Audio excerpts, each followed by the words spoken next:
I never planned to meet her that night. I was just locking up the cafe, the air thick with the smell of rain and espresso, when she walked back in, the woman who always sat by the window with her notebook and cold tea she never finished. Her voice was quiet. "You forgot your umbrella," she said, holding mine out.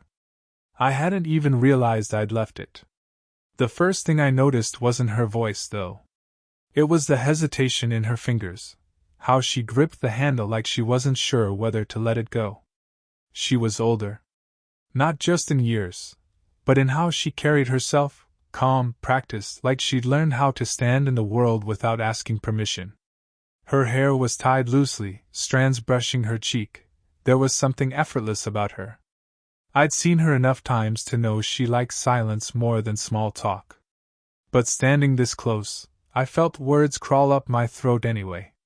"You were waiting for me?" I asked, trying to sound casual. Her mouth curved slightly. "Maybe I didn't want the rain to win." That should have been the end of it. Just a polite exchange between strangers. But the storm outside pressed against the glass, and she didn't move. Neither did I. The cafe lights dimmed automatically, one by one, until only the yellow glow above the counter was left. Her eyes, a soft gray, caught the light in a way that made everything else blur out. "I've seen you here," I said. "Every Thursday." She didn't look surprised. "And you always pretend not to." Something inside me stuttered. "You noticed." Her fingers brushed the counter, a restless, barely there movement. "You're not easy to miss," she murmured, not quite meeting my gaze. It wasn't flirting. Not really. More like a truth she regretted saying out loud. The rain got louder, filling the space between us. I could smell her perfume, something faint, clean, and expensive, like white linen after a storm. The kind of scent that doesn't announce itself, it lingers. She sighed and looked toward the window. I should go. But she didn't. Instead, she turned slightly toward me, and for a second, it felt like the air between us was an invitation neither of us had earned. I didn't touch her. I just leaned against the counter beside her, close enough to hear her breath catch, just once, before she steadied it. Her hand rested near mine. Our fingers weren't touching, but the distance between them felt fragile. I could feel the warmth radiating from her skin. "You don't talk much," she said softly. "I don't want to say the wrong thing." She gave a quiet laugh, one that sounded like it hadn't been used in a while. "At my age, there's no such thing as the right thing. Just the honest one." Her words stayed there, heavy but gentle. I turned to her, wanting to ask what she meant, but her gaze was already somewhere else, maybe years away. Lightning flashed outside, painting her face in brief silver. That's when she said it, quietly, almost to herself. "I'm scared of you," she whispered. I froze. "Why?" Her eyes finally met mine. There was no hesitation this time. "Because you feel like home." The sound of the cafe door unlocking behind us snapped the moment in half. The night manager walked in, keys jingling, humming something offbeat, unaware of what he'd just interrupted. She stepped back, composed again, as if none of it had happened. "Take the umbrella," she said, voice calm but her hands trembling just enough to betray her. And before I could stop her, before I could ask what she meant, she was already walking into the rain. The door closed, and the scent of her perfume lingered like a secret I wasn't supposed to know. I didn't see her again for a week. Not until the following Thursday. Same table, same notebook, same half-finished tea. But something had changed. Maybe it was the way she looked up when I walked in, or how she hesitated before pretending she hadn't noticed me. I took a seat near the counter, pretending to check my phone. I wasn't brave enough to approach her again, not after what she'd said. "Because you feel like home." Those words had been echoing in my head all week, and I still didn't know what they meant. She was wearing a gray sweater this time, her hair tied up loosely, a small gold earring catching the light when she turned her head. There was something about her stillness that drew me in, not the kind that comes from peace, but the kind that hides exhaustion. When I finally brought her drink over, she looked surprised. "I didn't order anything," she said.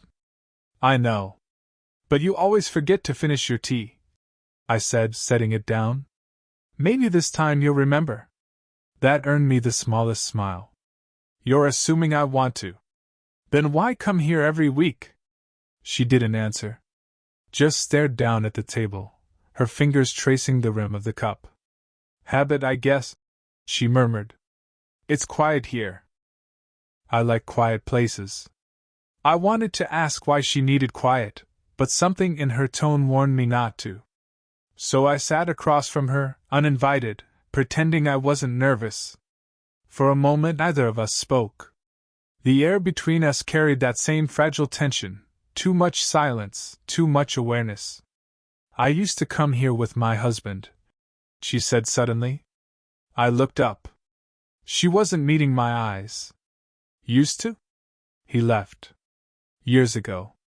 We were good at the practical things, bills, dinners, pretending to listen." A small laugh. "Not so good at being real." Her words landed softly but left a weight. I wanted to reach across the table, but I didn't. Instead, I asked quietly, "Do you ever miss him?" She thought for a moment. "No," she said. Then, after a pause, "But I miss who I was before I met him." Something in me shifted. Maybe it was the honesty, or how lonely it sounded. When she finally looked at me again, I could see she regretted saying so much. Her walls went back up fast. "You shouldn't look at me like that," she said. "How am I looking?" "Like you want to understand me." "You don't." Her words stung more than I expected. I leaned back, unsure what to say. She stood up, sliding her notebook into her bag, but her hand brushed mine as she reached for her cup. Just a brief touch. Warm. Real. Neither of us pulled away right away. Her thumb lingered, barely moving, almost like she was memorizing the shape of my hand before letting go. When she finally spoke again, her voice was softer. "You should go. Before it gets complicated." But the way her eyes stayed on me told me she didn't really want me to. And for the first time, I realized, either did I doubt it was raining again the night she stayed late. The cafe had emptied hours ago, but she lingered, her notebook open, a half-smudged line of ink on her wrist. I was wiping down the counter, pretending not to watch her. She was pretending not to know I was. When I finally walked over, she didn't look up. "You're still here," I said. "So are you. I work here." She smiled faintly. "Then maybe I'm keeping you from leaving." Her tone was light, but something about it made my pulse stutter. The lights had gone low again, the storm outside humming against the windows. I could smell the faint sweetness of her perfume mixed with rain and paper. She closed her notebook, fingers trembling just enough for me to notice. "Do you ever write about people?" I asked. She hesitated. "Sometimes." "About me?" Her eyes flicked up, quick, unguarded. "That would be inappropriate," she said. "But not impossible?" She exhaled, her lips parting slightly, the kind of silence that feels heavier than words. Then, a sound, the chime of the door opening. We both turned sharply. It was one of my coworkers, soaked and laughing into his phone. "Forgot my keys," he said, barely glancing our way. But in that second, she'd stepped back, creating a gulf of space that felt colder than the rain outside.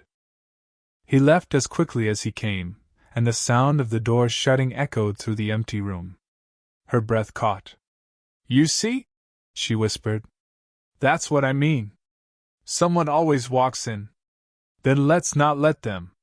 The words slipped out before I could stop them. Her gaze softened, a mix of longing and fear. "You think it's that simple?" "No," I admitted. "But I can't stop thinking about you." She looked at me for a long time. Her hand lifted, hesitating halfway before brushing a stray hair from her face. My fingers moved before I could think. I caught her wrist gently, stopping her movement. The warmth of her skin was a quiet ache. "Don't," she whispered, but she didn't pull away. Her pulse beat against my thumb, fast and uncertain. I could feel her breathing change, shallow, nervous, real. "You're too young," she murmured. "And you're too beautiful to keep pretending this isn't happening." The silence that followed was electric. She stepped closer, close enough that I could see the faint freckles near her collarbone, the way her lips trembled as if caught between words and restraint. Her hand rose, almost touching my cheek, but then her phone buzzed on the table. She flinched like it had burned her. A name flashed on the screen: David. She reached for it quickly, voice quiet but breaking. "I have to go."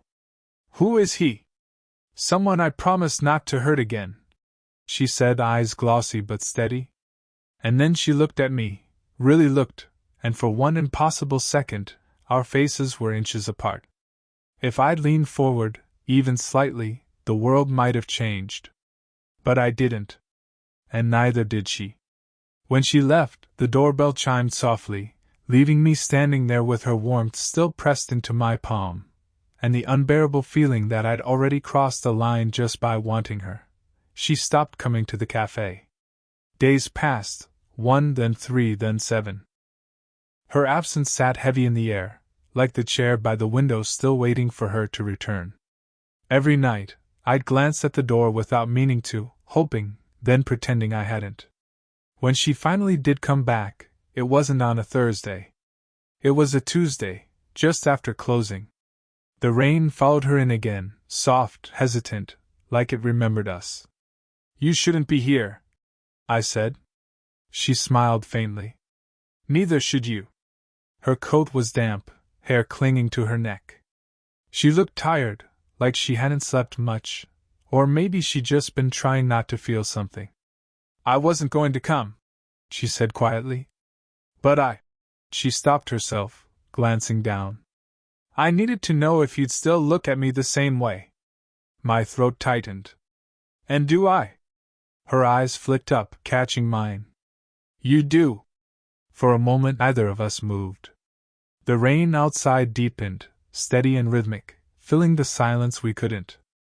I stepped closer, slow enough to let her stop me. She didn't. "You said you were scared," I murmured. "Is that still true?" She swallowed hard. "Yes." "Of me?" Her breath caught, half a laugh, half a confession. "Of what I want when I'm near you." That broke something in me. I reached up, brushing a strand of wet hair from her face. My fingers lingered against her skin, warm, trembling slightly.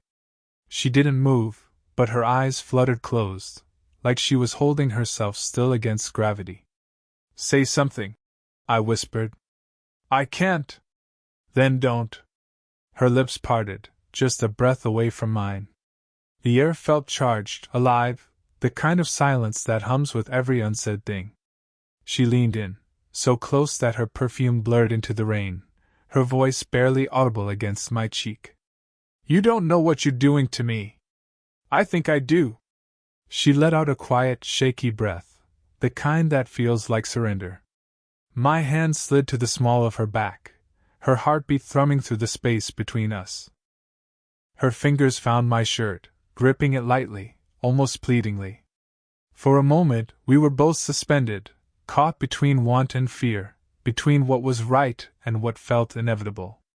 Then, a sharp knock at the window. We both startled. A man stood outside under an umbrella, tall, mid-40s, formal. He was staring directly at her. She froze. "Oh God," she whispered. "Who is he?" I asked, but I already knew. Her voice was barely there. "My ex-husband." The knock came again, louder this time. The sound cracked the spell between us, shattering the fragile air. She stepped back, trembling. "I shouldn't have come," she said, voice shaking now. Before I could reach for her, she turned, walking toward the door. Her hand lingered on the handle, her shoulders trembling. And then, without looking back, she whispered, You were right. I am scared. Because I wouldn't survive it. The door opened to the storm, and she was gone again, leaving me with the echo of her warmth still pressed against my skin. 2 days passed before she called. Not texted, called. Her number showed up on my screen like a secret that wasn't supposed to exist. Don't hang up, she said before I could even breathe. Her voice was different, urgent, unsteady. Please. I wasn't going to. A long pause followed, filled with static and her breathing. He saw us, she finally said. That night. My ex-husband. He asked questions I couldn't answer. I felt the room tilt. What did you tell him? That you're just someone from the cafe. A hollow laugh. He didn't believe me. I didn't know what to say. My chest tightened, a cocktail of anger and something worse, shame maybe, that she'd had to lie. Can we talk? I asked. No. Not there. Somewhere quiet. We met at the riverside, where the city lights bled into the water. The air was cool, smelling faintly of rain again. She was already there when I arrived, wrapped in a long beige coat, her hands buried deep in the pockets like she was holding herself together. You shouldn't have called, I said softly. I know. She looked out at the river, her reflection fractured in the rippling surface. I told myself I wouldn't see you again. But I can't stop thinking about you. Every time I close my eyes She stopped, biting her lip hard. It's you. I took a step closer. Then don't stop. Her eyes snapped to mine. You don't understand. He's been watching me. He came by the cafe this morning. He asked if I was still seeing that boy. Boy. I echoed, the word cutting. That's what he called me. He's jealous, she said. But not because he wants me. Because I stopped belonging to his world the moment I looked at you like I wasn't supposed to. She turned toward me, and in the half-light, I could see the tremor in her jaw, the unshed tears clinging to her lashes. I didn't lie to him, she whispered. Not really. I lied to myself. My pulse stumbled. What do you mean? She stepped forward, slow, deliberate, until we were inches apart. I could feel her breath when she spoke. I told myself I could end this before it began. That I could ignore you. But every time you look at me, I forget the years between us. Her hand rose, trembling, resting against my chest. My heart kicked beneath her palm. You shouldn't touch me, I said, though I didn't mean it. Then tell me to stop. I couldn't. The world shrank to the space between our mouths, to her scent, the soft brush of her thumb over my collarbone. Then, a voice echoed faintly from behind us. Clara? She froze. I turned. A woman stood there, maybe in her 20s, holding a phone and a look of shock. Clara's breath hitched. My daughter, she whispered. The silence that followed was unbearable. Her hand slipped from my chest, her face drained of color. You need to leave, she said, voice breaking. Now. I didn't move. She looked up at me, eyes filled with guilt, longing, and something dangerously close to love. Please, she said again. Before everything falls apart. I didn't see her for days after that night by the river. Her daughter's face haunted me, that flash of confusion, the hurt that didn't belong to her but would mark her anyway. I tried to stay away. I told myself it was for the best, that maybe she'd move on, or pretend none of it had ever happened. But then she showed up again, not at the cafe, not by chance, at my apartment door. When I opened it, she was standing there in the same beige coat, rain dripping from the ends of her hair. Her hands were shaking. I shouldn't be here, she said, voice low. You already are. She stepped inside, closing the door softly behind her. The sound felt final. For a long moment, we just stood there, inches apart, staring, breathing. The air was thick with everything we hadn't said. I told her you were a friend, she whispered. I nodded slowly. And is that what I am? She looked down. I don't know what you are anymore. When she looked up again, something had shifted. The restraint in her eyes was cracking, every word she didn't say written in the way her shoulders trembled, the way her breath stuttered before catching on mine. I tried to forget you, she said, stepping closer. I told myself it was wrong, that it couldn't last. And? Her fingers brushed my wrist, a ghost of a touch that sent heat spiraling through my chest. And it didn't work. She was close now, close enough that her perfume filled the small space between us, warm and faintly floral, like spring trapped in the middle of winter. Clara, I started, but the rest of my sentence dissolved when she reached up, her palm against my face. Her touch was gentle, deliberate, trembling. You make me feel alive, she whispered. Do you understand what that means? At my age?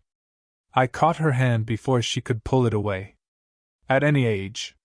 Something inside her gave way, not loudly, not visibly, but in the quiet tilt of her chin, and the way her voice broke when she said, I can't keep fighting this. Neither of us moved for a second. Then, slowly, she leaned in until her forehead rested against mine. It wasn't a kiss, not yet.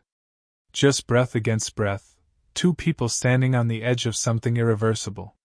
You could still walk away, she said, her voice barely there. I already tried, I murmured. You didn't let me. Her eyes fluttered closed. Then don't let me either. The silence that followed wasn't empty, it was full. Of fear, of want, of understanding. When she finally kissed me, it wasn't perfect. It was trembling, uncertain, too real to be graceful. But it felt like truth, raw, terrifying, and entirely human. When she pulled away, tears glimmered on her lashes. Now you know, she whispered. I nodded, my voice rough. Yeah. I do. We stood there, breathing the same uneven air, both knowing that something had finally broken, and neither of us wanted to fix it. Morning light spilled through the blinds, soft and pale, painting the room in shades of quiet gold. The rain had stopped sometime in the night, but its memory lingered, in the cool air, in the faint smell of wet pavement drifting through the open window. She was sitting on the edge of the bed, hair tousled, still wrapped in that beige coat she hadn't taken off. Her hands were clasped in her lap, as if she was holding on to something fragile and invisible. I stood by the counter, making coffee, unsure what to say that wouldn't break the calm. Finally she spoke. It doesn't feel wrong anymore. I turned. It never was. She smiled faintly, that same small, guarded smile that used to hide everything she didn't want to admit. You really believe that? I do, I said quietly. I think we just made it harder than it had to be. She glanced down, then met my eyes again. You made it easy to feel again. That's what scared me most. I walked over, setting the mug beside her. You said I felt like home, I reminded her. Homes aren't meant to scare you. They do, she said softly, looking at the steam curling from the cup. When you've lost one before. For a while neither of us spoke. The clock ticked, the kettle hummed. And in that silence something shifted, a quiet understanding, an unspoken truce between fear and want. I reached out, brushing her hair back from her face. She leaned into the touch this time, not with hesitation, but with a sigh that sounded almost like peace. We don't owe anyone an explanation, I said. Her lips curved, just barely. You think the world will see it that way? No, I admitted. But I'm done living for what the world sees. She looked at me for a long time, eyes steady now, the storm in them finally still. Then she stood, closing the small distance between us until we were face to face. Her hands found mine, not urgently this time, but slowly, deliberately. Fingers weaving through, anchoring. I don't know where this goes, she whispered. But I want to find out. Then we start there. She leaned in, resting her forehead against mine, the same way she had the night everything almost fell apart. But now, it felt different. No fear. No guilt. Just quiet acceptance. The moment stretched, warm, unhurried. Her thumb traced the back of my hand, and I thought about all the ways we tried to resist this, all the walls we built only to end up here, together, in the calm that came after everything else. When she finally spoke, her voice was barely a whisper. "You're not what I expected." "Neither are you," I said, smiling. Outside, the world carried on, cars, footsteps, distant laughter, but inside, it was just us. Two people who had stopped running from what they already knew. She pressed a soft kiss to my forehead, tender, grounding. "You feel like home," she murmured again. And this time, it didn't sound like fear. It sounded like truth. Did you enjoy the story? What kind of stories would you like to hear next?